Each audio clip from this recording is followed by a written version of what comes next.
¿vale? No digo el ordenador, no la conexión. El ordenador entero no. Lo que he apagado ha sido lo No, que... pues entonces desconéctate, apaga el ordenador y vuélvelo a encender. Por si Vale. quieres, ¿eh? Si no, quédate como estás. Digo por si quieres Sí, sí. probar. ¿Mm? Sí, bueno, vosotros seguís, yo lo Vale, intento. Y si no lo consigo, pues ya solamente oigo. ¿Vale? vale, de Venga, pero acuerdo. no... quiero decir que sigáis con la clase, no la interrumpáis por mí. Vale. Bueno, pues voy a empezar. Hoy pues, decíamos que las últimas 2 sesiones antes de las Navidades íbamos a hablar de astrofísica y lo íbamos a intentar hacer un poquito en profundidad. Y los conceptos que vamos a tratar son un poco densos, ¿eh? O sea que vamos a intentar aclarar algunas cosas lo más posible, porque digamos que como muchos de vosotros estáis ahora sometidos a un bombardeo de información astrofísica, realmente es así, porque aparte de lo que hablemos aquí, pues tenéis inquietudes y buscáis cosas por vuestra cuenta, veis charlas, veis conferencias, leéis artículos, veis documentales, es decir, que no es únicamente lo que hablamos aquí. Pero resulta que realmente la astrofísica, muchas de las cosas que se hablan y que se comentan, pues están basadas en conceptos que todavía no están muy claros, ¿de acuerdo?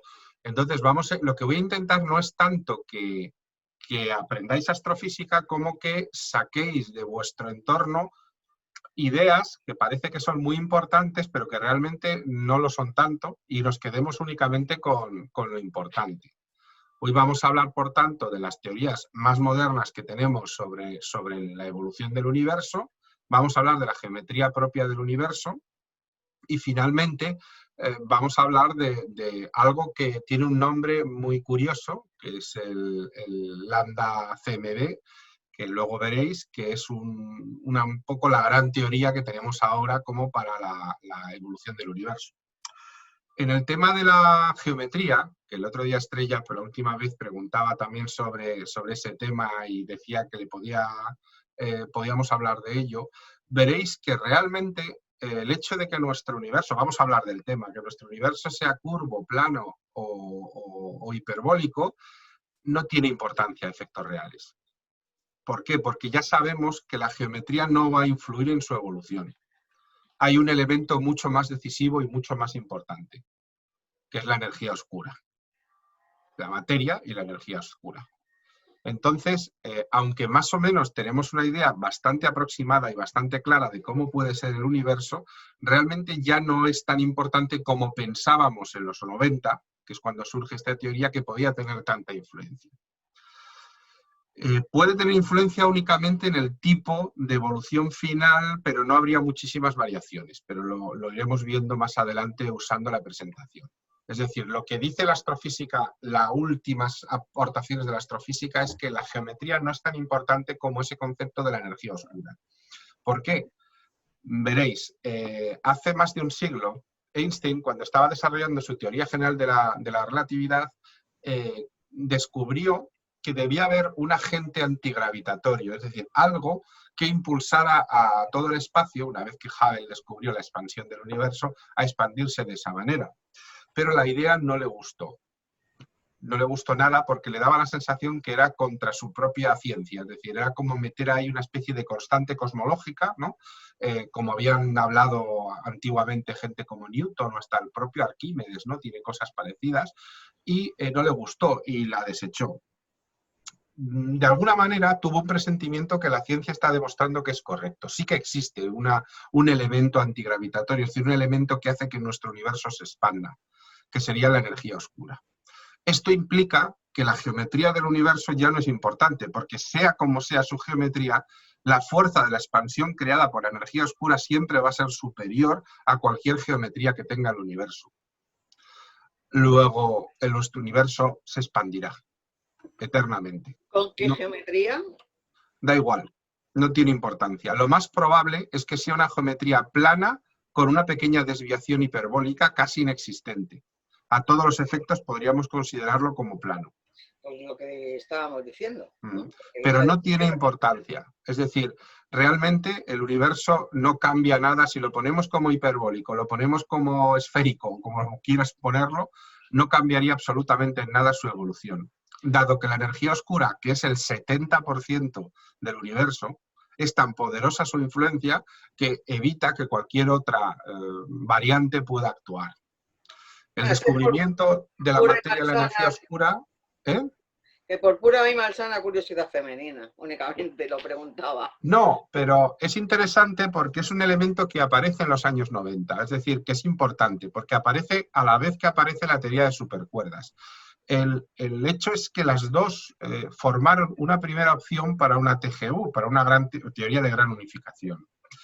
Pero ¿qué sucede? Luego se descubre como las supercuerdas, no digo que toda la teoría sea inválida, no es verdad, nos ha ayudado a descubrir ciertas cosas que ahora entendemos mejor de la materia y de la energía oscura. Luego en la presentación veréis qué cosas son esas.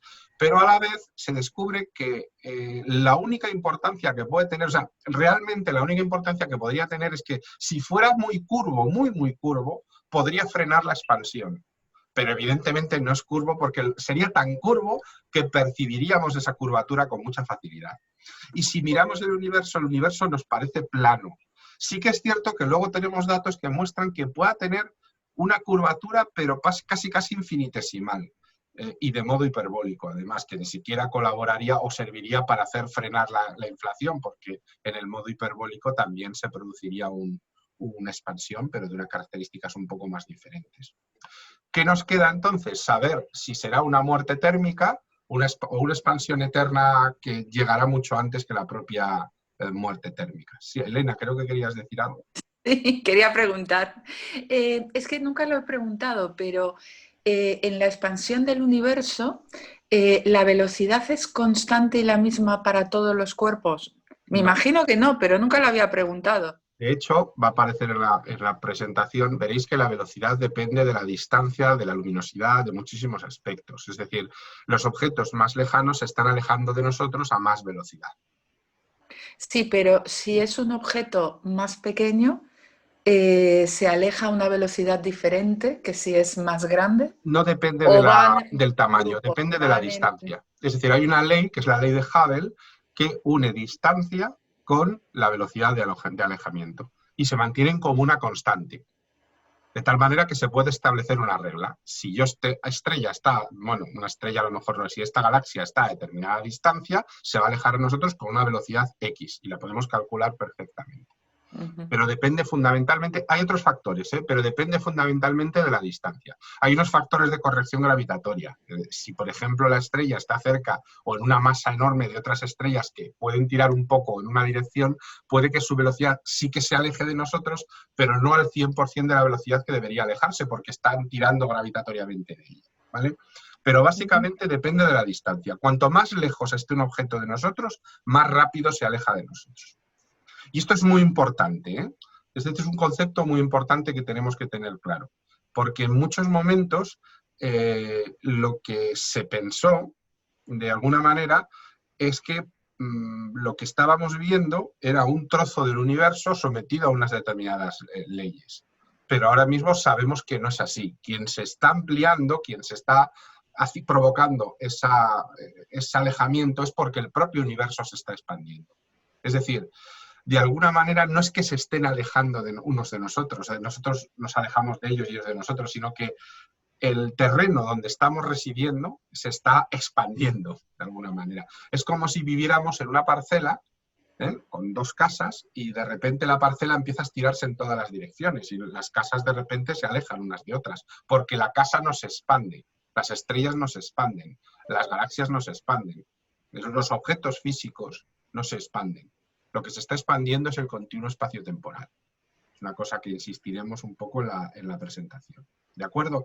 Pero una cosa como es la geometría, sí, vamos a ver que realmente ya no es tan importante. Nos obsesionó mucho durante muchos años, pero sobre todo por elegir las matemáticas. Lo importante era el poder elegir las matemáticas. Por ejemplo, si yo cojo un universo plano, tendría que utilizar una base de Euclides, evidentemente, pero luego utilizaría unas matemáticas que se llaman de Riemann. que es un tipo de matemáticas muy avanzadas que no vamos a hablar de ellas. Sin embargo, si los universos fueran más curvos, estaríamos hablando de otro tipo de matemáticas que se llaman de Lobachevsky, ¿de acuerdo? O sea, son diferentes. Para eso sí es importante, pero a efectos de cómo evoluciona el universo estamos viendo que no es excesivamente importante. ¿Más preguntas? Sí. Ya te lo he preguntado alguna otra vez. Lo que pasa es que como son conceptos complicados, pues se me olvidan o no los entiendo. El universo se expande. ¿Qué terreno coge si no hay? Vale. Vuelves un poco a un error que cometemos con mucha facilidad, que es mirar desde fuera. ¿De acuerdo? Es decir, no podemos mirar dimensionalmente desde un elemento pentadimensional o incluso hasta de 11 dimensiones, porque todavía no lo sabemos, no lo podemos mirar desde fuera, porque nosotros estamos dentro de ese objeto. ¿De acuerdo? Es decir, no hay un fuera, con lo cual no está cogiendo terreno de ningún sitio. Simplemente se está expandiendo con todo dentro. Pero no se está expandiendo dentro de otra realidad. Bueno, aquí podríamos entrar en determinadas cuestiones como son el hiperespacio, las dimensiones, las múltiples dimensiones, etcétera, pero que no vienen a cuento porque no voy a hablar de ellas, porque solo vamos a hablar de nuestro universo. Y nuestro universo no se está expandiendo dentro de nada, porque nosotros lo vemos expandirse desde dentro. Imagínate que tú estás dentro de un globo y el globo se va hinchando. Claro, para ti, tu universo se está expandiendo, pero no sabes no que fuera hay algo realmente. Aquí sabemos que no hay nada. Es decir, fuera de nuestro universo no hay nada. Que haya otros universos, ningún problema. Puede ser. Pero no hay un mar en el que las burbujas de universos flotan como muchas veces nos pintan en la tele. Cada universo es una isla de espacio-tiempo. Y fuera ni hay espacio ni hay tiempo. Y, por cierto, no puede haber comunicación entre esos supuestos universos, es decir, que no vamos a pensar, porque como hablábamos el otro día con los agujeros de gusano, pues ya vemos que podríamos generar puentes de Einstein-Rosen o como queráis llamarlos, pero solo dentro de nuestro propio universo, ya que los multidimensionales serían imposibles de mantener abiertos, ¿no? Lo que vamos a ver aquí es un poco el camino de la astrofísica más moderna. Y vamos a ver que, aunque se ha avanzado mucho, pues muchas de las cosas que estáis leyendo en esos artículos y en esos documentales y en esas charlas que a veces se dan, en el fondo no tienen todavía una base científica que la respalde. Vale cualquier teoría, también vosotros podéis formular la vuestra. Pero evidentemente lo que se puede afirmar es lo que vamos a ver aquí. Lo que se puede afirmar. El resto no se puede afirmar porque no hay base científica para afirmarlo. Yo puedo decir que el universo está encima de una tortuga gigante que a su vez está sostenida por varios elefantes, como piensan en algunas culturas de la India. Fenomenal. Pero también tengo algo que demostrarlo científicamente, por supuesto. ¿De acuerdo? Entonces vamos a intentar hacer un viaje por lo más moderno de la astrofísica, que no es fácil ni sencillo, que va a haber cosas muy duras y muy difíciles de masticar, pero la vamos a ver con calma y con mucha tranquilidad. Es decir, que separa todo lo necesario. Si tenemos que dedicar 3 sesiones a hablar de este tema, pues le dedicamos 3 sesiones. ¿De acuerdo? Interrumpid todo lo que sea necesario. Cualquier concepto que no os quede claro, paramos y hablamos de él. ¿De acuerdo? Hoy vamos a iniciar un poco este primer capítulo, porque ya os digo que nos va a dar para bastante. Bueno, voy a compartir pantalla. Lo primero, vamos a ver. ¿Lo veis, verdad? Sí, exactamente. La energía oscura y el destino del universo, cuando la astrofísica empieza a complicarse. El subtítulo es muy claro. Me gusta titularlo así porque resulta que al final lo que estamos descubriendo es que la energía oscura y en menor medida la materia oscura son los que dominan realmente el universo. ¿De acuerdo? Entonces, esto ha sido como un proceso en el que finalmente hemos llegado a entender que estos elementos que no conocíamos hasta hace muy poco tiempo, pues son los que realmente manejan esta situación. ¿Qué es lo que vamos a aprender en los próximos en los próximos, yo voy a decir días, porque dudo mucho que podamos verlo en una sola sesión y quiero hacerlo con muchísima calma. Lo primero que vamos a entender es eso que hablan tanto del modelo estándar de cosmología, ¿no? Que se define como el lambda CDM. ¿De acuerdo? Ese es el nombre que tiene físicamente. O sea, cuando digáis modelo estándar de cosmología, eso no lo dice nunca un físico. Los físicos hablan del lambda CDM.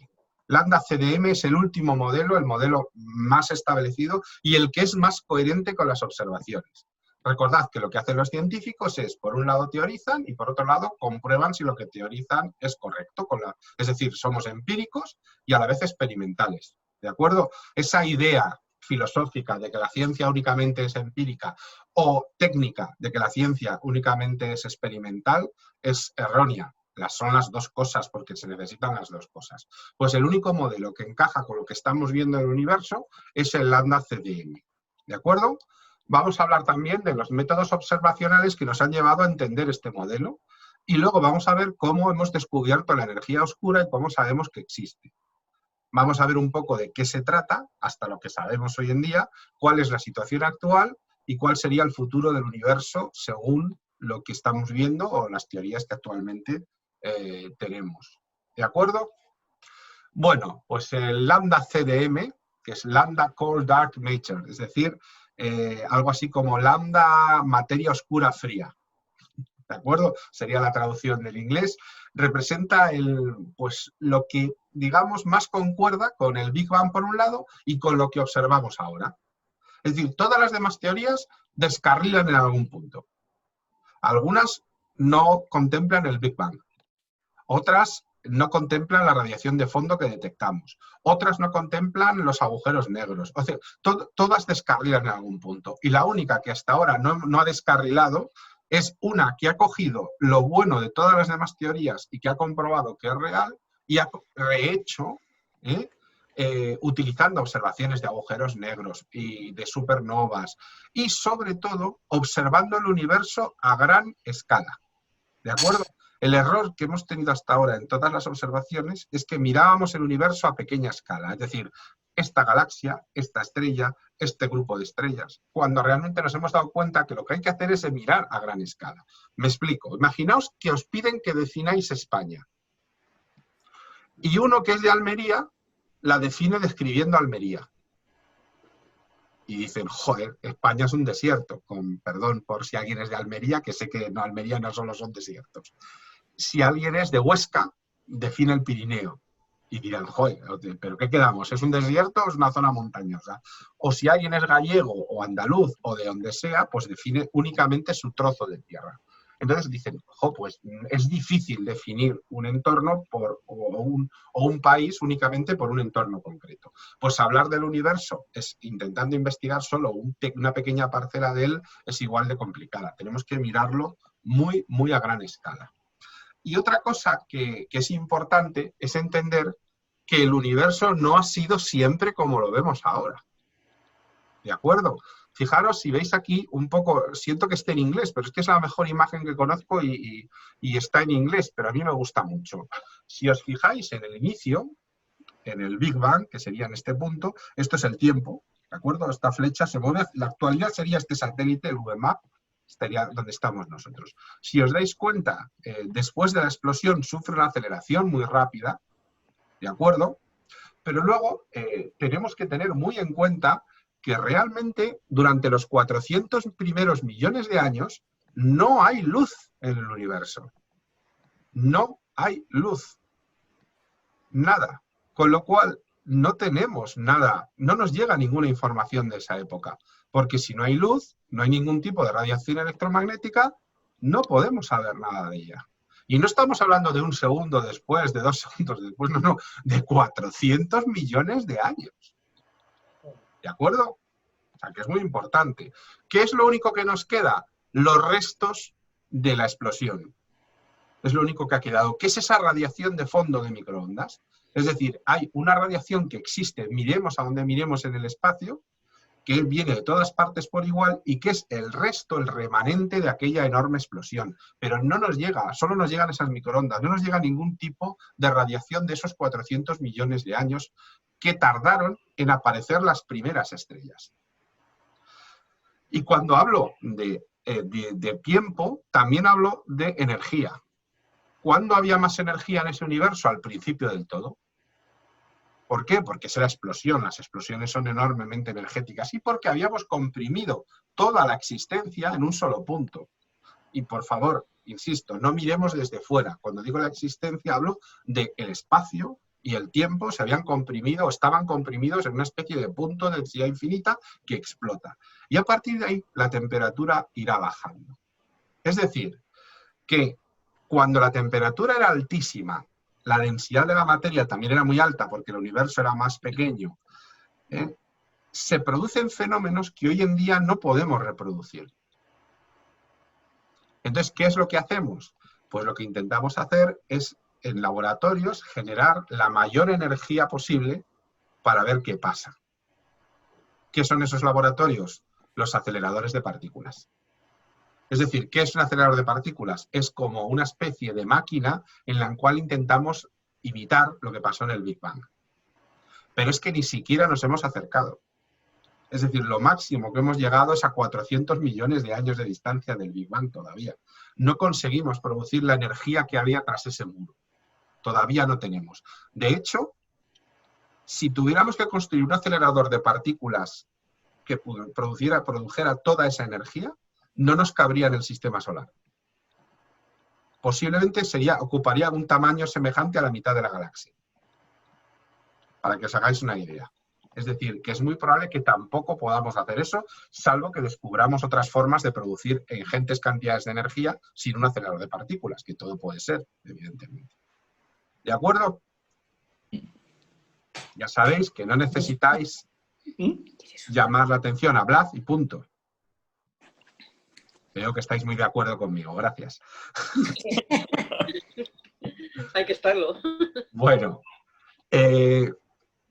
también... El examen final es la semana que viene, ¿no? ¿El? El examen final es la semana que viene. Por supuesto. Con el libro abierto, ¿eh? Con el libro abierto, de los que dan miedo. Entonces, Antonio... Que esos son peores, los del libro abierto. Son los peores. Sí, sí. Son más difíciles, ¿no? Claro. En el fondo lo que estamos viendo es que la cosmología que estudia las estrellas, las galaxias, los objetos más grandes del universo, resulta que empieza a relacionarse con la física de partículas, que estudia lo más pequeño. Un poco como broma, os he colocado aquí una escala logarítmica de tamaños, ¿no? Entonces, desde lo más pequeño, el núcleo, una partícula elemental, el núcleo del átomo, el átomo, que sería como... Esto es una escala logarítmica, ¿eh? Los números hay que entenderlos como resultados de un logaritmo, no los entendáis directamente. Pasamos a lo más grande, el universo, un supercúmulo, una galaxia. Pues pensábamos que eran como dos físicas diferentes. Uno estudiaba la física más pequeña, que es la mecánica cuántica, y otro estudiaba la macrofísica, la gravedad, el electromagnetismo y todo lo demás. Y decíamos, pero esas dos cosas no tienen nada que ver. Pues tienen que ver. Resulta que sí. Luego veremos el porqué. Bueno, y luego finalmente, pues un poco recordaros el tema de lo poco que ocupamos de esa historia, ¿no?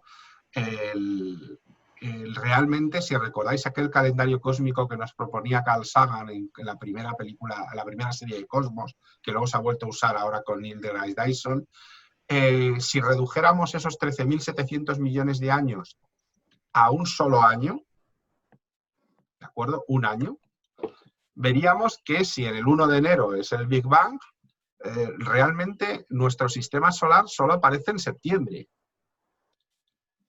En octubre aparecen la primera vida, evidentemente no multicelular. En noviembre, la primera vida multicelular. Y nosotros ocuparíamos los últimos 60 segundos de ese 31 de diciembre del año cósmico, ¿no? Entonces, realmente, el intentar entender las enormes distancias y las enormes temporalidades de las que vamos a hablar siempre es muy, muy complicado. Bueno. Vamos por la primera idea fundamental, que es el Big Bang. Sabemos que el universo comienza de una manera muy densa, todo el universo en un solo punto, y muy caliente. Y que desde entonces se expande y se enfría. Este concepto es el que realmente necesitáis saber claramente. Todo lo que viene ahora es como, venga, vamos a saber más de esto. Pero realmente lo que una persona con cultura de astronomía debe saber es esta idea. Que el universo comienza en un estado inicial muy denso y muy caliente y que se ha estado expandiendo un poco desde entonces. Y esto nos lleva a los tres pilares, digamos, que nos han permitido desarrollar la teoría lambda-CDM, que son el principio cosmológico, veremos ahora qué es el principio cosmológico, la relatividad general de Einstein y la inflación provocada desde el Big Bang. Fijaros que pongo la inflación de un color distinto porque hemos tenido varios tipos de inflación y todavía no entendemos muy bien la razón de esos diferentes tipos. Vamos con el principio cosmológico. Esto también se puede aprender sin ningún problema. Lo que dice es que el universo es homogéneo e isotrópico. ¿Qué quiere decir? Que las propiedades del universo son iguales, miremos a donde miremos. Y miremos a donde miremos, vamos a encontrar que el universo tiene las mismas condiciones y que la física, la química y todo lo que se aplica es exactamente igual. Este es un principio muy importante, porque una de las dudas que podíamos tener es decir, vale, a lo mejor hay zonas del universo que están hechas de antimateria. Pero claro, si fuera así, en los bordes de esas zonas se estaría chocando materia con antimateria y veríamos unas explosiones de rayos gamma, X y así que no veas, y no es el caso. Encontramos puntos concretos donde sí que se produce a veces una explosión de rayos gamma, pero es un punto. Os vuelvo a recordar, hay que mirar a escalas grandes, no a escalas pequeñas. Ese punto puede ser una supernova, puede ser una estrella de neutrones o incluso un trozo de antimateria, pero no quiere decir que toda una zona del universo esté llena de antimateria. ¿De acuerdo? Es decir, que si miramos el universo a gran escala, descubrimos que es básicamente igual, siempre donde miremos. Y esto parece una tontería, pero es un pilar fundamental de la física moderna. Porque si no, no hay teorías válidas para explicar el universo. Sería como alguien que ha tirado un trozo de universo de una manera ahí, otro trozo de universo de una manera ahí, etcétera, etcétera. Realmente esto se cumple, como veis que os coloco ahí, con tamaños mayores de 100 megaparsecs. Recordad que parsec es más o menos 3 años luz y medio. Y el prefijo mega es 1.000.000. Con lo cual estamos hablando mirando a más de 3 millones de años luz, es decir, a mayores tamaños que la distancia que nos separa de la galaxia más cercana, que es Andrómeda. Y la teoría del Big Bang es capaz de explicar por qué ocurre esto. Si al principio estábamos todos muy densos, en el momento que se produce la explosión, en ese primer momento que el universo todavía es muy pequeño, se expande en la temperatura por igual hacia todos los lados. Y cuando el universo ya empieza a coger tamaño, toda la temperatura inicial era regular. Todas las características eran las mismas. ¿De acuerdo? Si no hubiera habido un Big Bang, no podríamos explicar la homogeneidad e isotropidad y lo isotrópico que es nuestro universo. ¿De acuerdo hasta aquí? Bueno, siguiente. Vale. Siguiente pilar, la teoría de la relatividad general. Aquí hay una frase que he puesto de Wheeler, de un premio Nobel de física que a mí me encanta enormemente, que dice, el espacio le dice a la materia cómo moverse y la materia le dice al espacio cómo curvarse. Esta es una frase genial que define perfectamente la física. Veréis, si yo tengo una pelota, ¿de acuerdo? El espacio le dice a la pelota cómo tiene que rodar. Si, por ejemplo, va dando una curva, la pelota va dando esa curva también. Pero a la vez, la pelota, con su masa y su peso, por tanto, y la constante gravitatoria, curva también ese espacio, aunque sea de una manera muy pequeña. Lógicamente, si en vez de una pelota estamos hablando del planeta Júpiter, lo curva muchísimo más, ¿no? Aquí vemos esta imagen donde una estrella está deformando el espacio-tiempo y hace que la luz, por ejemplo, de una estrella que está colocada aquí, en el punto A, ¿de acuerdo? Que no deberíamos ver porque está detrás de la estrella, se curva alrededor de la estrella y la vemos en esta posición falsa. Esto es una lente gravitacional. ¿De acuerdo? Vemos aquí la estrella, pero en realidad está en otro lugar. Y a veces incluso podemos ver varias. Si por ejemplo la curva o un agujero negro, podemos ver repetidas varias veces la misma estrella con un fenómeno muy curioso que se llama espejismo por lente gravitacional, que tenemos fotos de hasta 4 a la vez. Y esto lo predijo Einstein. Y efectivamente así ha sido. ¿Por un segundo te ha funcionado la cámara? ¿Sí? ¿Por un segundo? ¿Ahora? ¿Y me has visto? Sí. Pues lo único que he hecho ha sido Ahora no. conectar y desconectar. Pues ahora no. Ahora no. Debajo, Bueno. no. Entonces, cuando juntamos el principio cosmológico a la teoría de Einstein, pues nos surgen varias cosas, ¿de acuerdo? Lo primero nos surgen las geometrías, que era lo que nos preguntaba o nos comentaba Estrella el otro día, ¿no? Las posibles geometrías. Cuando yo junto relatividad con principio cosmológico, me salen 3 geometrías. O el universo es abierto, que llamamos, el nombre correcto es hiperbólico, ¿de acuerdo? Es la forma de la silla de montar que nos comentabas el otro día, ¿de acuerdo? Es esa estructura, forma de hiperbólica. O el universo es completamente plano, euclídeo, o el universo es cerrado, elíptico, ¿de acuerdo? Si cogiéramos un triángulo, se dice, utilizando la idea de Euclides, que en un universo abierto los lados de los ángulos de un triángulo suman más de 180, en un universo cerrado suman menos de 180 y en un universo plano suman justo 180. ¿De acuerdo? Pero a la vez nos surgen determinados problemas, ¿no? Como las métricas que Friedman y otros han tratado de solucionar, el factor de escala, el tiempo cósmico y las llamadas coordenadas comóviles, que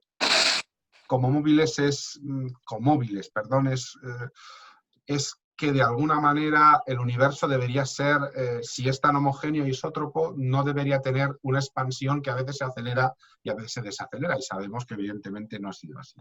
Pero como podéis ver, la geometría surge de unir el principio cosmológico con las ecuaciones de Einstein. Repasamos esas 3 posibles geometrías con nuestro amigo extraterrestre, que nos las enseña muy amablemente, como podéis ver. Tenemos un universo abierto, ahí vemos la silla de montar, donde si emitimos 2 rayos que inicialmente salen paralelos, en vez de ir paralelos se irán separando. ¿De acuerdo? En un universo cerrado, si los 2 rayos salen paralelos, se irán juntando poco a poco. Incluso a veces, si es completamente esférico, es decir, totalmente cerrado, volverían al punto de inicio. ¿De acuerdo? Y sin embargo, en un universo plano, 2 rayos paralelos de luz serían 2 rayos paralelos y nunca se volverían a tocar.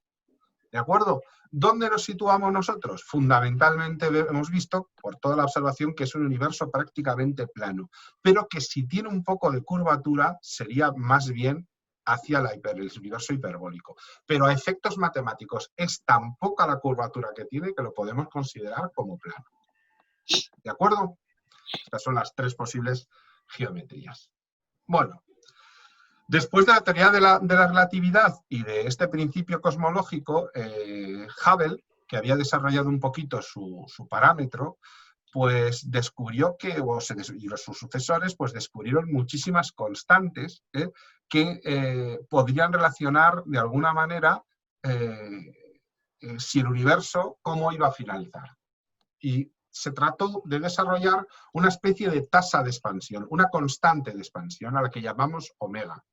¿De acuerdo? ¿De qué depende? Pues primero, el parámetro de Hubble. El parámetro de Hubble es la velocidad a la que se expande el universo, de la densidad del propio universo, de la curvatura del propio universo y de la energía que tenga el propio universo. ¿Qué sucede? Que todo esto lo podemos valorar con cierta facilidad. Ojo, digo cierta facilidad porque la masa del universo se calcula por aproximación. Pero aquí hay un concepto que no terminábamos muy bien de encajar. ¿Qué era lo que pasaba? Cuando llegábamos, medíamos muy bien la expansión porque teníamos la ley de Hubble y sabemos la velocidad a la que se expande el universo. Podíamos calcular la masa bastante bien, por aproximación, pero miramos y vamos a ver, si en una zona grande del espacio hay tantísimas galaxias y las galaxias puedan ser parecidas a la nuestra, pues podemos saber más o menos la masa que hay.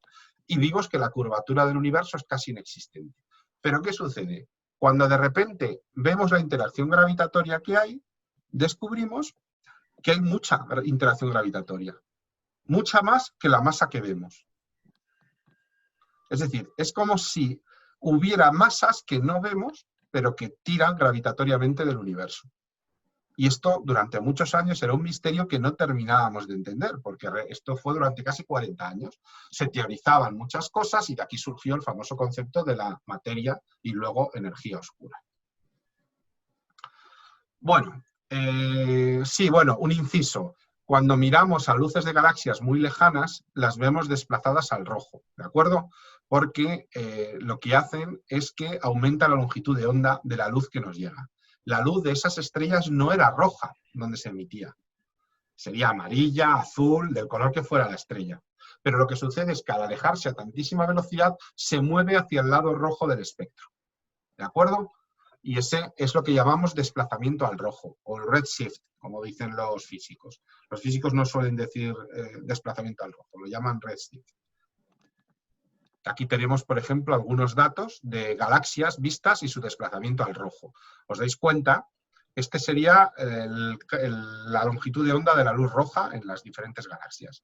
Si os dais cuenta, se produce un desplazamiento cuando la galaxia está muy lejana. Sin embargo, cuando la galaxia es muy cercana a la nuestra, no se produce tanto desplazamiento al rojo. Está desplazado la luz más o menos parecida en los colores.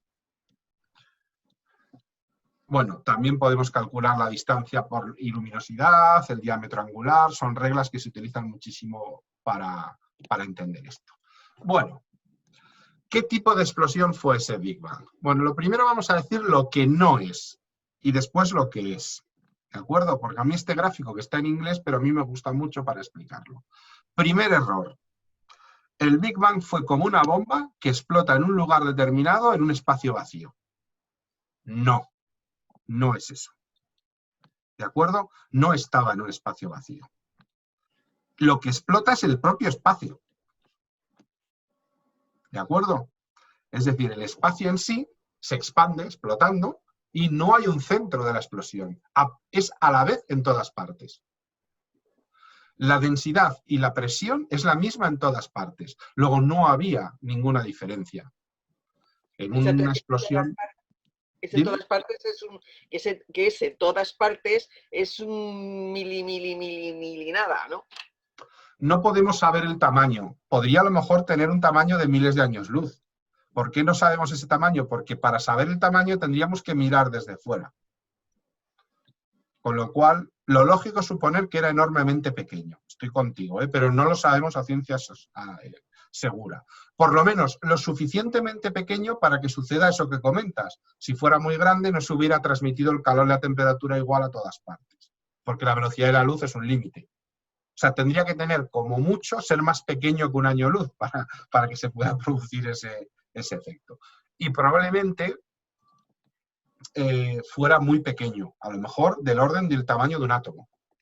Podría ser. Pero no pensemos nunca en un objeto que explota, porque no hay una explosión como tal. Lo que explota es el propio espacio-tiempo. ¿De acuerdo? Bueno. Otro error muy típico. Lo que se expande es el universo, no los objetos que hay en el universo. ¿De acuerdo? Ni las estrellas, ni los planetas se expanden, ni las galaxias realmente. Lo que se expande es el universo. Con lo cual, poco a poco, los cúmulos de galaxias se van alejando unos de otros. ¿De acuerdo? Pero no crecen de tamaño, no se estiran las galaxias, ni los planetas, ni nada por el estilo. ¿De acuerdo? Ni siquiera los planetas del sistema solar se alejan unos de otros. O ni siquiera las estrellas de nuestra galaxia. ¿Por qué? Porque la gravedad las mantiene unidas. ¿De acuerdo? Otra cosa es que cuando pasen miles y miles y miles de millones de años, todas esas estrellas hayan muerto, ya no quede nada. ¿De acuerdo? Pero jamás entendamos que la expansión del universo significa que se expanden los objetos, ni tampoco que se separan unos de otros, porque realmente no es así. Es a escala muy grande, como os decía antes. ¿De acuerdo? Y por último, ¿por qué hay un desplazamiento al rojo? La respuesta más típica, y es errónea, es porque las galaxias se alejan de nosotros. No es verdad, no se alejan de nosotros. Lo que hace el universo es expandirse. Lo que se expande es el universo. Y cuanto más lejos miramos, más rápido se expande el universo. ¿Habéis entendido estos errores y estas correcciones? Sí, pero yo tengo... Hay alguna duda. Dime. Dices que no se alejan unos de otros. Entonces, ¿en qué se basa el Big Freeze, por ejemplo? Es el congelamiento precisamente por la gran expansión, que al final pues queda todo aislado y congelado. No, no es por la expansión. El Big Freeze es la muerte térmica. Es decir, se produce cuando todas las estrellas han vivido su vida y ya no existen. Entonces no hay nada que dé energía al universo, porque, digamos, parte de su energía, quedaría la energía residual. Al final también se consumirá la energía negativa. Entonces se produciría una congelación, se produciría una muerte térmica del universo. ¿Que la expansión la puede favorecer? Indiscutiblemente, evidentemente. Pero realmente lo que se debe es que todo lo que aporta energía al universo, es decir, las estrellas, la rotación, los momentos angulares, todo eso, desaparece porque desaparece todo lo material. Va a llegar un momento que no haya materia del universo, haya desaparecido toda. Estamos hablando de billones y billones y billones de años en el futuro, ¿eh? Pero efectivamente sería así. El concepto que tú nombras es más el Big Rip. Es decir, es el Big Rip. Es decir, que todos nos alejamos. Llega un momento en que lo que sucede ahí también, volvemos a lo mismo. El Big Rip va a hacer que al final quedemos solo nuestra galaxia, que ya no veamos otras galaxias. Pero mucho antes nuestra galaxia habrá chocado con la de Andrómeda. Y mucho antes de eso nuestro Sol habrá dejado de existir. Mucho antes de eso todas las estrellas de nuestra galaxia habrán desaparecido. Es decir, que se va a producir antes el congelamiento que la ruptura. El Big Freeze que el Big Rip. Pero... ¿Más dudas? Lola, tú. ¿No nacen nuevas estrellas?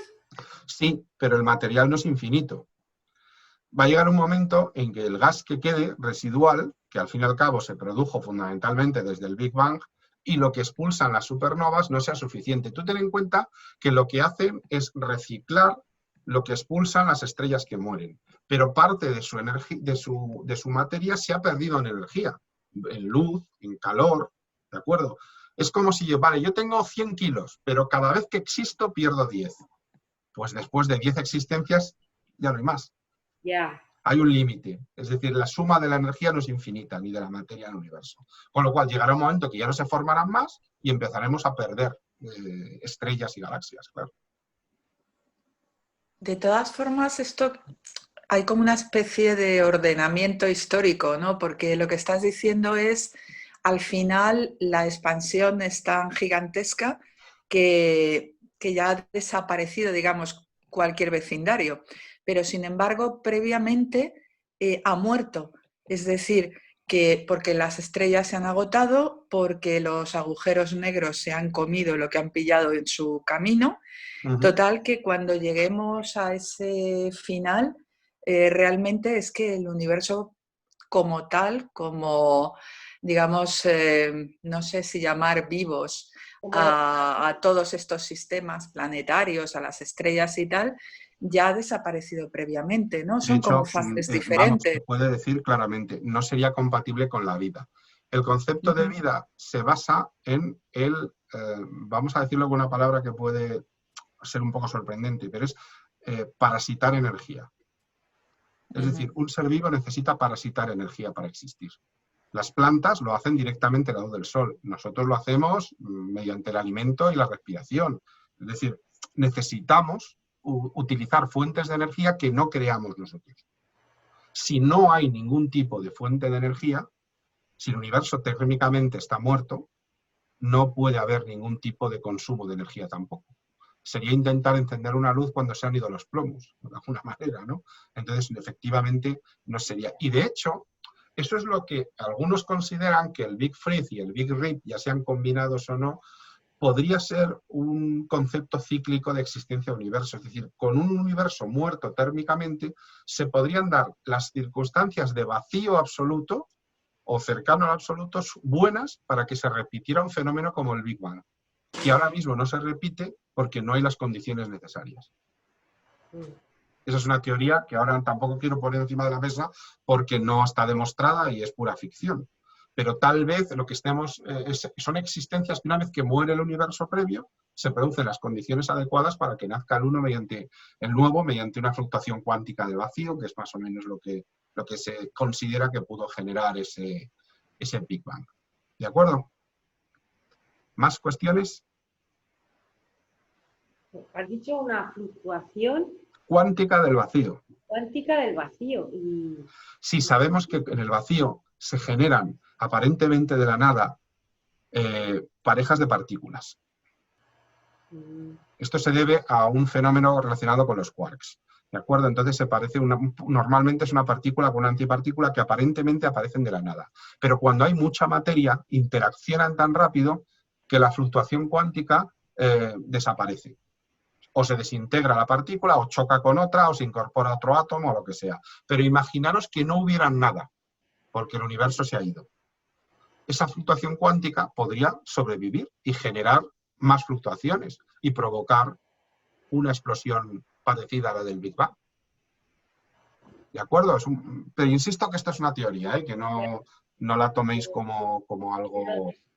eso da respuesta a lo que siempre pregunta Silvia, ¿no? ¿De dónde ha salido? Si fuera así, tendríamos a lo mejor, más allá de nuestro universo, aquí sí que podríamos hablar de eso, a lo mejor cenizas de un universo anterior. Ahora, también puede ser que este sea el primero que exista. También puede ser. O sea, que no lo sabemos. Yo particularmente lo veo incoherente, pero podría pasar. No es una explicación que me guste, porque lo veo incoherente con algunos postulados. Pero bueno, hay científicos que dicen que pudiera ser. ¿Quién soy yo para discutir con ellos? Vamos. Bueno, aquí os dejo algunas a cómo se mide el famoso desplazamiento al rojo. Se mide con esos aparatos que veis ahí, que veis que incluso tiene unas láminas con determinados colores para hacer filtros, ¿de acuerdo? Lo que hacen es la luz de las estrellas que llega al telescopio, la descomponen en los colores principales, mediante cromatografía. Bueno, y con esto, que os estaba comentando antes, llegamos al tema de la materia y, por tanto, de la energía oscura. Es decir, estábamos, como os comentaba, que detectábamos muchísima más gravedad de la que había. Entonces los científicos decían, no puede ser. O sea, hay más materia que no vemos, pero no estamos hablando de un poquito más. Es que estamos detectando solo el 5% de la materia que realmente notamos que hay. Es decir, es como si nosotros no viéramos algo que es enorme y gigantesco, pero que está tirando de todo el universo, ¿no? Y claro, eso no puede ser ignorado. Entonces, como era el universo, ya os hemos dicho, lo hemos comentado, no es homogéneo, isótropo, podemos mirar a cualquier lugar y detectar síntomas de esa materia y de esa energía oscuras. ¿De acuerdo? Bueno, no lo he comentado, el mejor valor de la constante de expansión que tenemos ahora es aproximadamente de unos 70 kilómetros por segundo por megaparsec. Es decir, que cada megaparsec que nos alejamos aumenta en 60 kilómetros por segundo la expansión del universo, para entendernos así. Esto fue establecido en 2014 y sigue siendo la mejor medida posible. No llega a 70, vamos, 69 con algo. Bueno, una de las cosas importantes que os comentaba antes era la famosa radiación de fondo de microondas. Esto es cuando se separó la materia de la energía, de la radiación, ¿de acuerdo? Esto sucedió 380.000 años después del Big Bang. Al principio toda la explosión de la energía, toda la energía. Pero unos 380.000 años después, de alguna manera, lo que sucedió es que se empezó a separar materia de la energía. Se empezaron a producir los primeros bariones, es decir, las primeras partículas energéticas, los primeros quarks, los primeros muones, las primeras partículas que luego formarían los planetas, las galaxias, las estrellas y nosotros, evidentemente, cualquier materia que exista en el universo. Y en esa separación ha quedado un resto energético, que es ese fondo de microondas. Aquí dejo de broma que si el universo fuera una persona de 80 años, el fondo de microondas es una foto que se le hizo a los 13 meses. Evidentemente, reconocer a un hombre de 80 años con una foto de bebé a los 13 meses sería bastante complicado, ¿verdad? ¿No? Pues imaginaros, ¿qué información nos puede dar? Pues una foto de un bebé a los 13 meses a lo mejor nos puede dar información del color de los ojos, o del tono de la piel, o del pelo, ¿de acuerdo? Es decir, pues un poco sucede lo mismo. Este fondo de microondas nos da, por ejemplo, la temperatura a la que estaba el universo hace 13.800 millones de años. Y vemos que era una temperatura brutal. Y ni siquiera era la más alta, porque cuanto más cerca del Big Bang estamos, muchísimo más temperatura habría. ¿De acuerdo? Aquí tenemos un ejemplo de detección del fondo de microondas, que se produjo más o menos cuando el universo tenía una temperatura de 3.000 grados Kelvin. Por encima de 3.000 grados Kelvin no se pueden producir átomos, solo habría energía. Todo se deshace en forma de energía. Para que os deis un poco la idea, es más o menos la temperatura del núcleo del Sol. El núcleo de una estrella tan activa como es la nuestra. En grados Celsius son... 270, la diferencia es 273 grados. ¿De acuerdo? Hay 273 grados. Claro.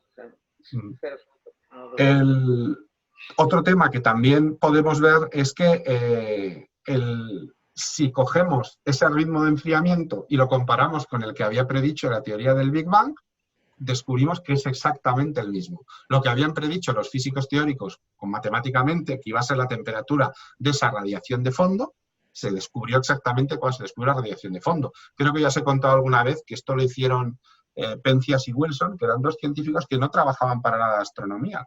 Eran dos técnicos de la AT&T, de la compañía de teléfonos estadounidense, que estaban instalando unas antenas de comunicación por satélite y tenían una interferencia en una banda determinada que recibían constantemente, apuntaran o no apuntaran a la antena.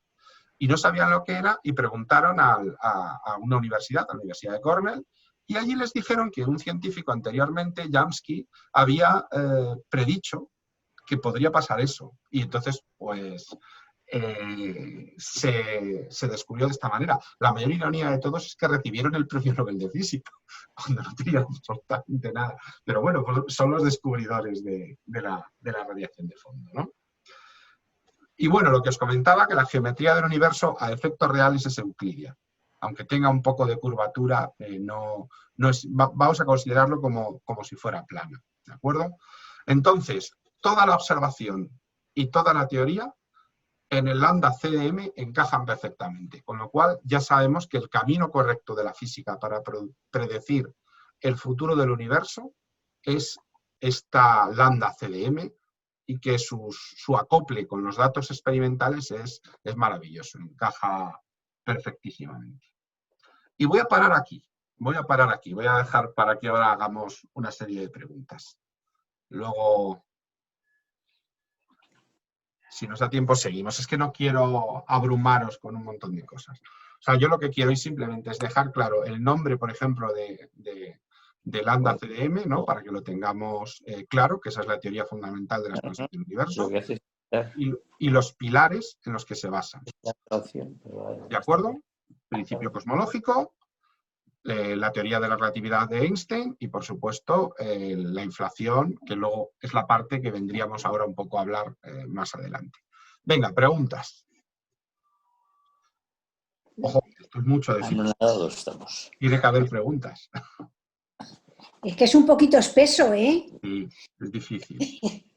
A mí, por ejemplo, lo de explota el espacio-tiempo, eso está tan comprimido, es que no lo he pillado muy bien. Vale. En general, es que el problema es que es difícil de visualizar algo porque siempre que pensamos en una explosión, la imaginamos, nuestra imaginación la ve desde fuera. Es decir, nosotros vemos una explosión. Pues yo veo que allí está explotando, como en una película, se produce una explosión. Y se esparce, claro.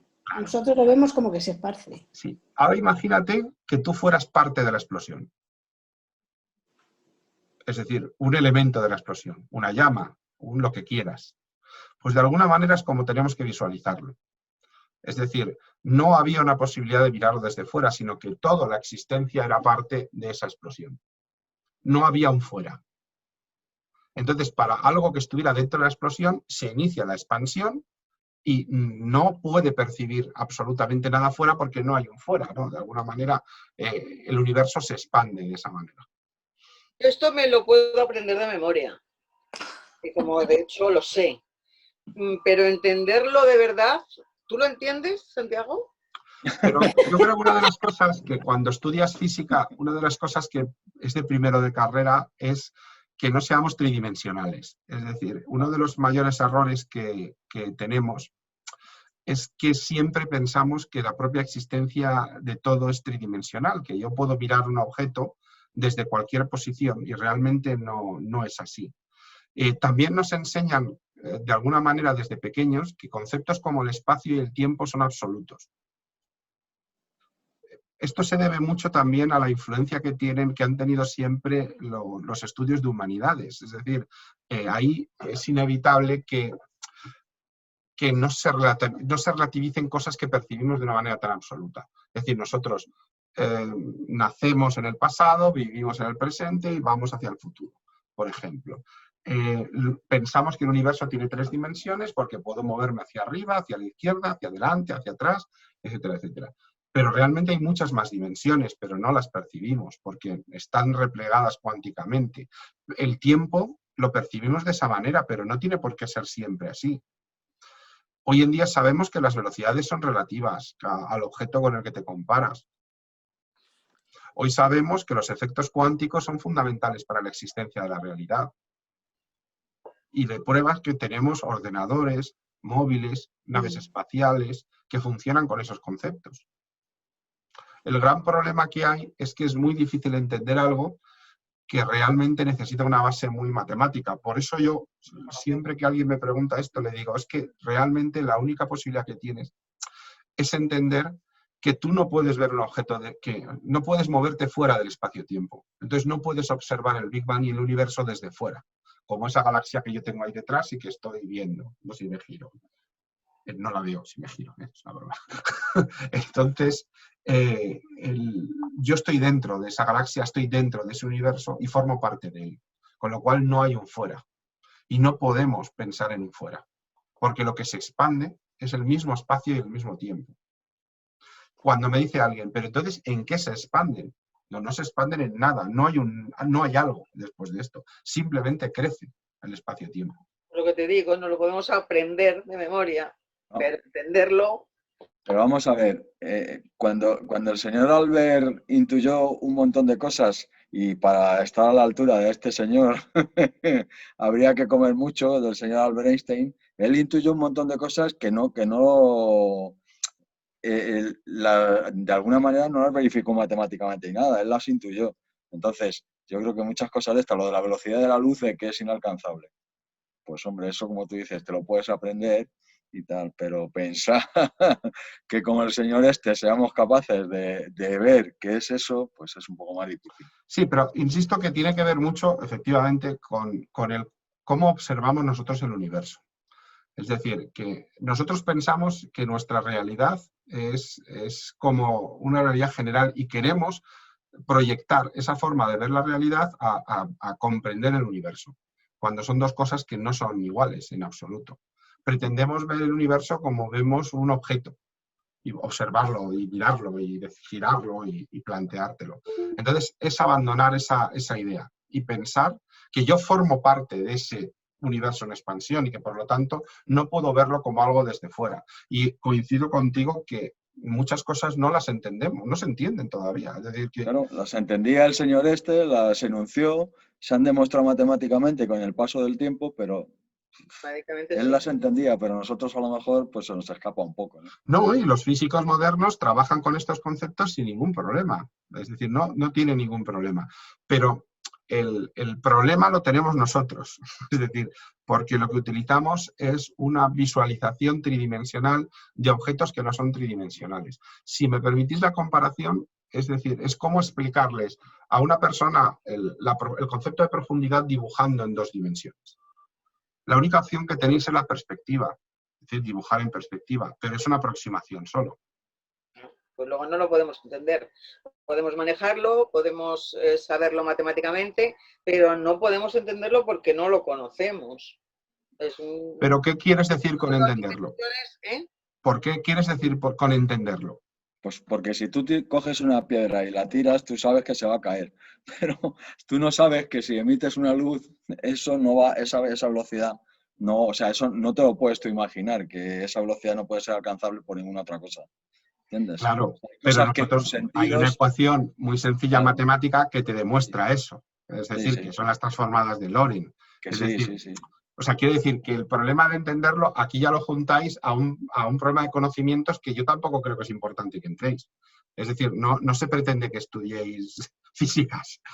Es decir, que ese tema tampoco os preocupe en ese sentido.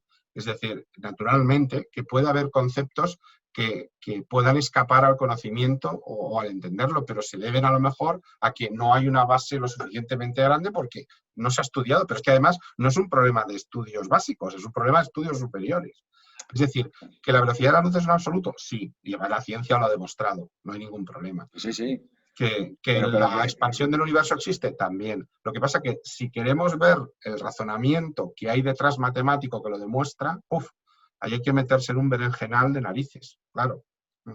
Y entonces al final tienes que meterte en lo que tú dices, en un poco la fe del carbonero, aunque en ciencia no sea lo más adecuado. Pero decir, bueno, si esta gente que sabe lo ha demostrado, pues es como cuando vas al médico, ¿no? Y te recetan algo y dices, bueno, pues este señor es médico, ¿no? Voy a confiar en él. Pero realmente es muy difícil abstraernos de nuestra forma de ver el mundo. Es muy difícil.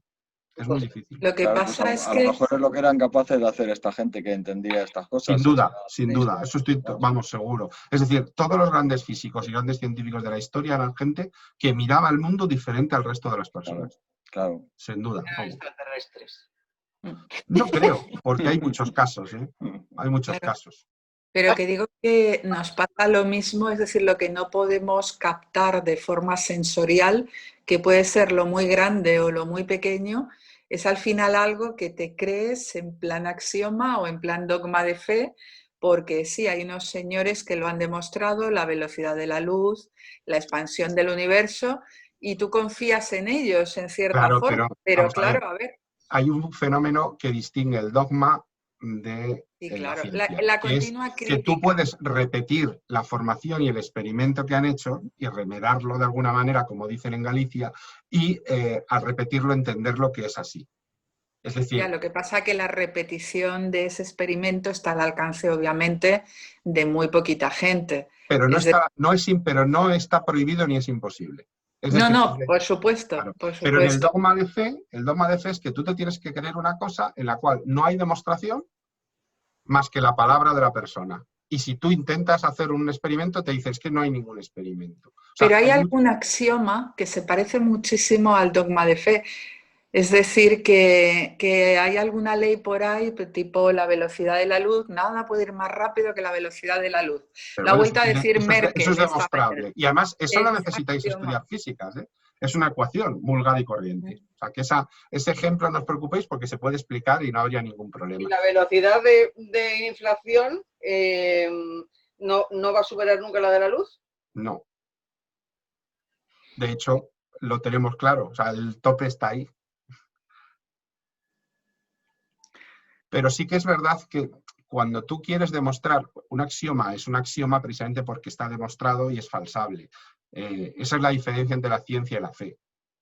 Y no digo ya la fe, sino digo también la pseudociencia, por poner un ejemplo. Es decir, yo muchas veces lo digo. Yo no es que no crean ciertas cosas, sino se trata simplemente de que no me las puedes demostrar. ¿De acuerdo? Es decir, y entonces me estás pidiendo un acto de fe, que puedo dártelo perfectamente. Pero un acto de fe no es ciencia. No, está claro. Y el tema de la repetibilidad del experimento es básico. Fundamental. De hecho, en las ciencias sociales ahora se está publicando no solamente el resultado, sino también publican los materiales junto con el artículo que es el producto del estudio. Es decir, que por ahí van los tiros. Es decir, compruébalo si no te lo crees. Es un poquillo. Bueno, porque además son ciencias. Quiero decir que muchas veces yo cuando os oigo hablar de, pues evidentemente las ciencias sociales son ciencias y estudian con conceptos de ciencia y con matemáticas a veces también muy avanzadas.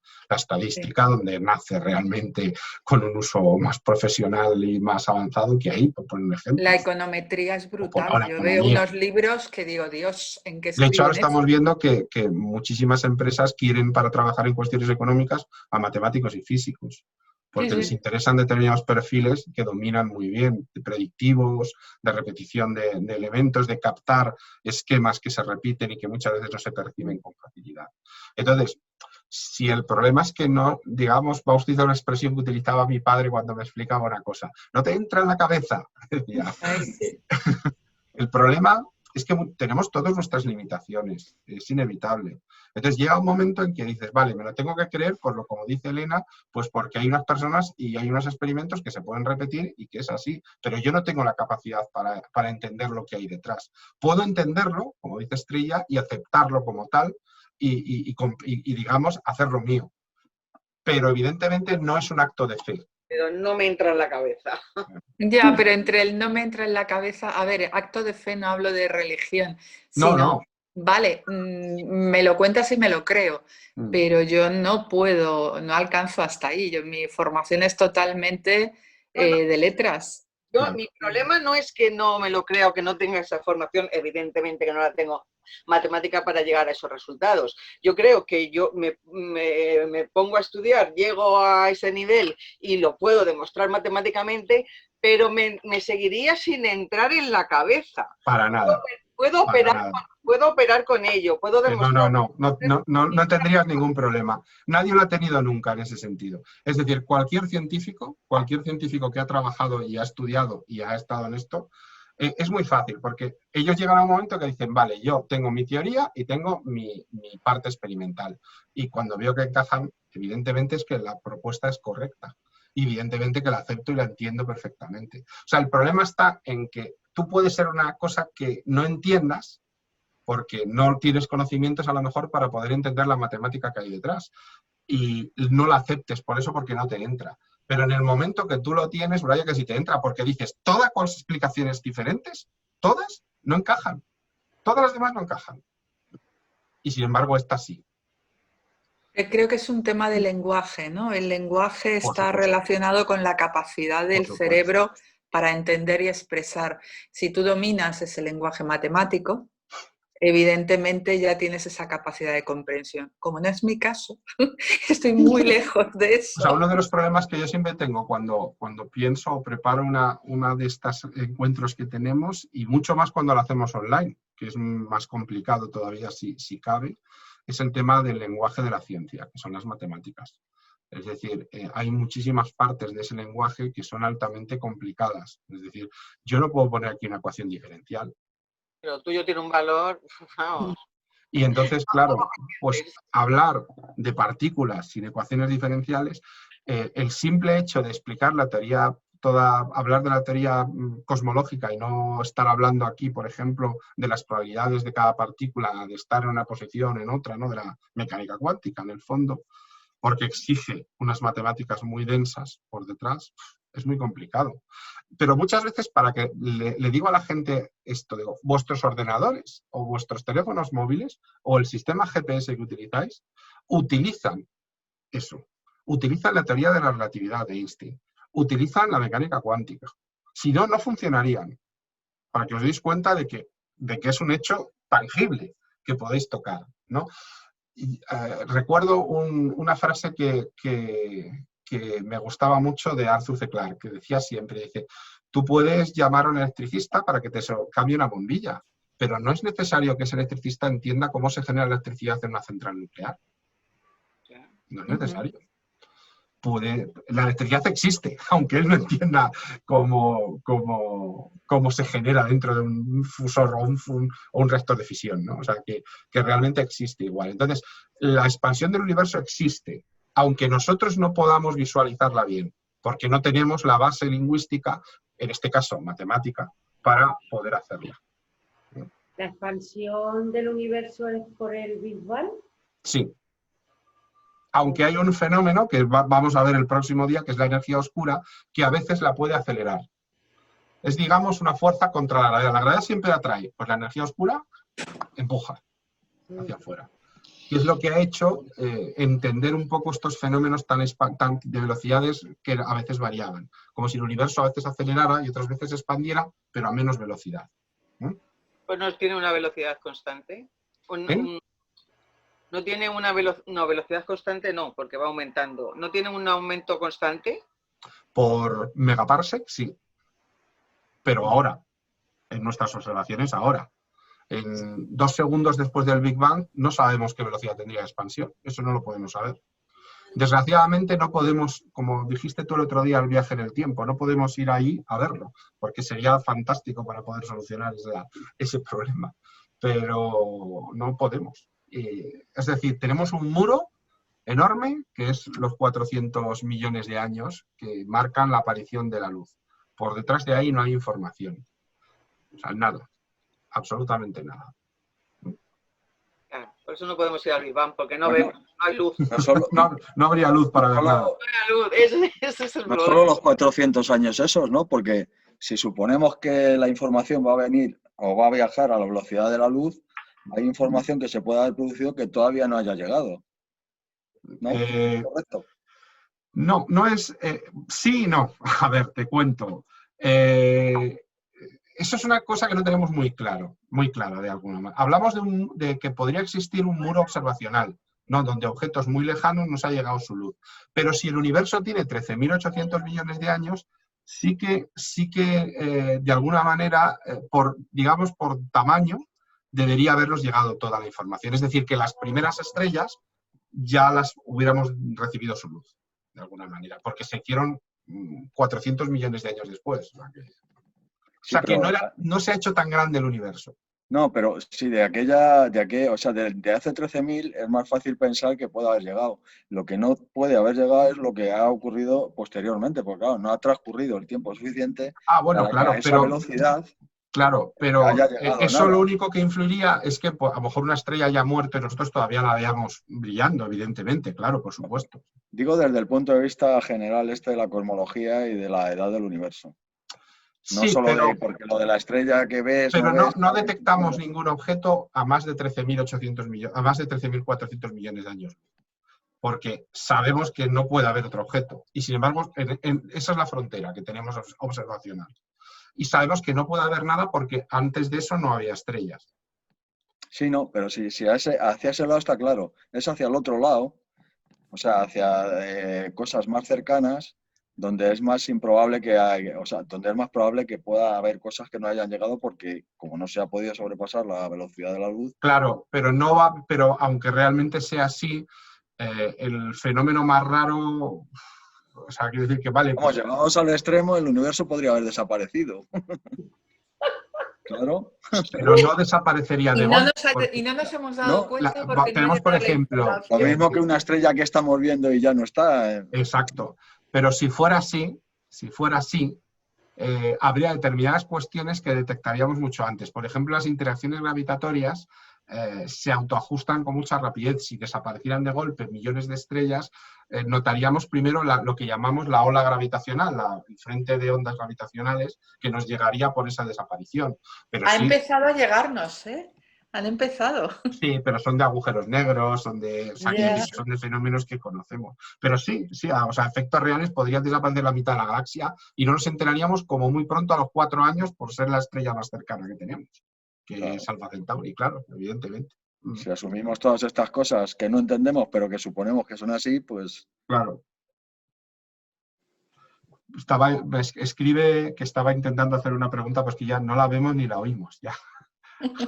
Tiene el chat, no sé si tiene la opción de haberlo preguntado por el chat, que nunca lo usamos, pero hay un chat interno que se puede Yo he levantado la mano virtual. He visto, sí.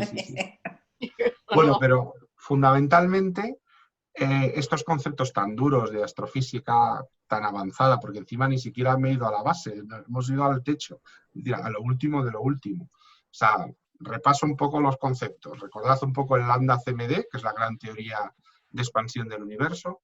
recordad que se basa fundamentalmente, por un lado, en la teoría cosmológica, perdón, el principio cosmológico, por otro lado, en la teoría de la relatividad general, y por último, en la inflación, de la cual hablaremos porque está muy relacionada con la energía y materia oscura, que vamos a ver el próximo día. Esos son los pilares fundamentales. Ahora bien, ¿cuál es el problema? Ahora sí, ahora te escuchamos. Pues aquí presionando el botón de intro para que se me oiga. Definitivamente tienes que comprarte un ordenador. Bueno, Yo estoy con una tablet, y es o una tablet. O una tablet. Es un i3, o sea que, pero y está bien, pero algo ha pasado con o he tocado yo. ¿Sabes lo que pasa? Que mi gata, cuando tenía el ordenador abierto... Ah, la culpa de la gata. Es la típica excusa que ponemos. De todas formas, Silvia, si no usa el móvil como hacía yo al principio. Claro, Claro. pues Claro, bueno, Claro. claro. una pregunta, si no es muy tarde. Dime, dime. Vale. Lo de la expansión del universo. Claro. Te repito todo de nuevo. Empezamos por la como radiación. Mafalda. No, ¿cómo era? El amigo de Mafalda. ¿Puedes repetir todo desde el principio del curso, por favor? ¿Os acordáis de aquello? Lo que ocurre es que dices, vamos a ver, entiendo lo que significa expansión, pero dices, es que se expande en más dimensiones de las que conocemos, largo, ancho y alto. Y las demás, ¿cuáles son? Todas esas dimensiones hacia... Y yo digo, bueno, vamos a ver. A ver, vamos por partes. En el tema que dices de las dimensiones, Espacio. el tema que dices de las dimensiones están, el resto de las dimensiones no las percibimos porque están plegadas a efectos cuánticos. Es decir, solo las percibimos a nivel subatómico, pero están ahí. ¿De acuerdo? Entonces, cuando trabajamos en los aceleradores de partículas, vamos descubriendo los efectos de esas dimensiones. ¿De acuerdo? Eso por un lado. Sí. Segundo, en el tema de la expansión estábamos comentando que es un problema que es muy difícil de entender cuando no tienes la matemática básica. O sea, llega un momento que la única posibilidad que os queda es visualizarlo lo mejor que podéis y entender que no podéis mirar la expansión del universo desde fuera del universo, porque vosotros estáis dentro del universo. No, yo lo miro desde dentro, pero dices, algo que se expande a lo ancho, a lo alto y a lo largo, solamente en 3 dimensiones, de entrada necesita espacio para expandirse. Te has vuelto a poner fuera. Si dices que necesita espacio para expandirse, te has vuelto a poner fuera. O sea, en el momento que te sales fuera del universo pensando que necesita espacio, si lo que se expande es el propio espacio, no necesita espacio porque no se expande el universo, se expande el espacio y el tiempo. Ah, vale, ya. O sea, realmente no penséis que necesito espacio porque lo que se está expandiendo es el propio espacio. Ya está generando espacio nuevo. Ya, Con lo sí. cual no hay que situarse nunca por fuera. Ujú. No, sí. Ahí está un poco más claro. Eso- Has dicho una cosa, Santiago, así muy con alfileres, pero muy interesante. ¿Cómo que podemos conocer las otras dimensiones a nivel cuántico?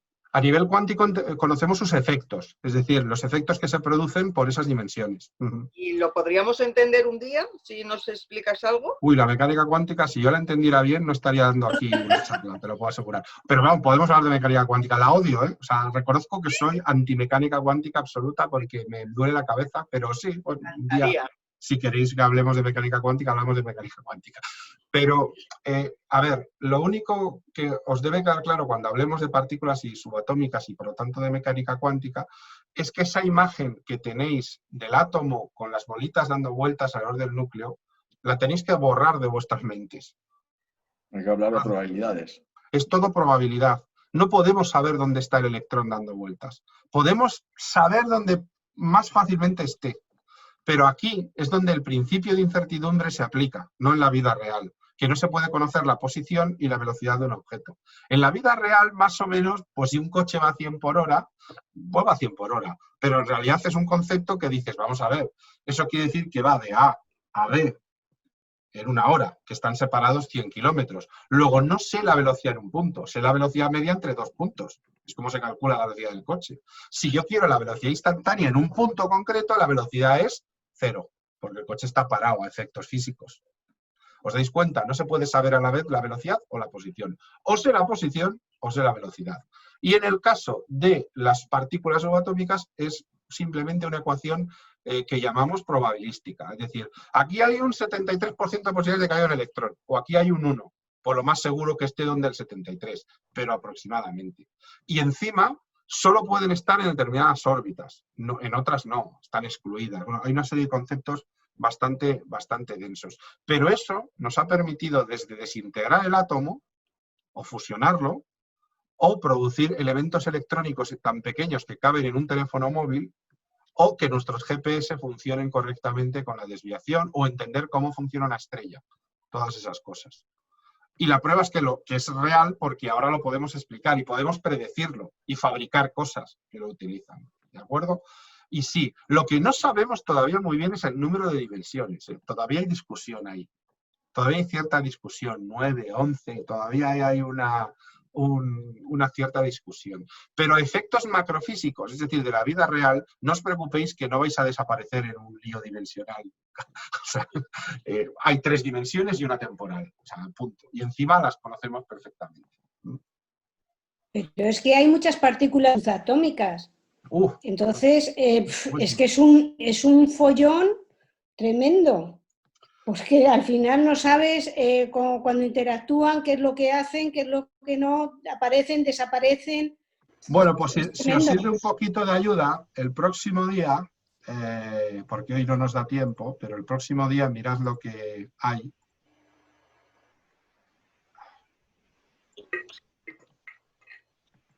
Aquí las tenéis.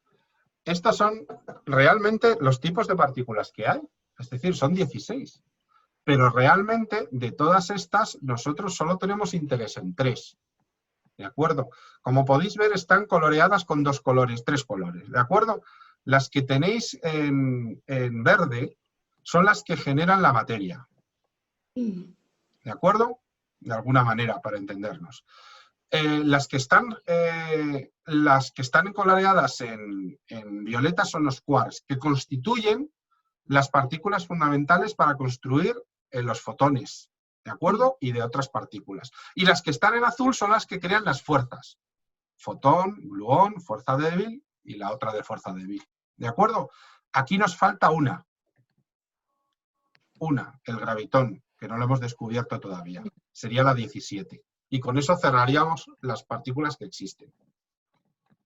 Son 16 partículas más una que no hemos podido detectar.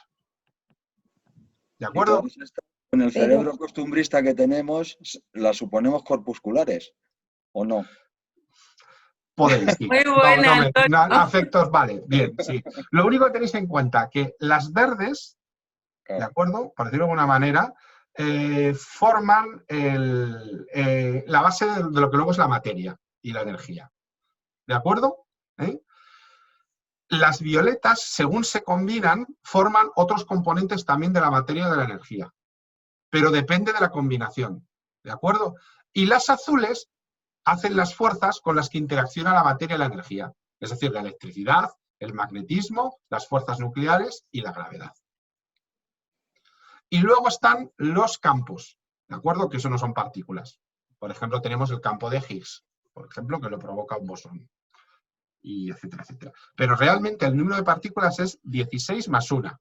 Que no hemos podido detectar porque no tenemos aceleradores lo suficientemente potentes para extraer la partícula de la gravedad, que se produjo al principio del universo. Y como os decía, era prácticamente imposible. Pero básicamente, fijaros, en los verdes está el electrón, el que conocemos de toda la vida, que da vueltas alrededor del núcleo. ¿De acuerdo? Según se combinen aquí varias, tendríamos el protón, que es otro elemento del núcleo. Y también tendríamos el neutrón, que es otro elemento del núcleo. Luego violeta más verde, la materia y la energía, que es lo mismo. Recordad, materia y energía es lo mismo. Y luego los azules, ¿cómo interaccionan la materia y la energía? El fotón es el electromagnetismo. El gluón, la fuerza nuclear fuerte. Y las fuerzas nucleares débiles son con estas 2 partículas de bosones.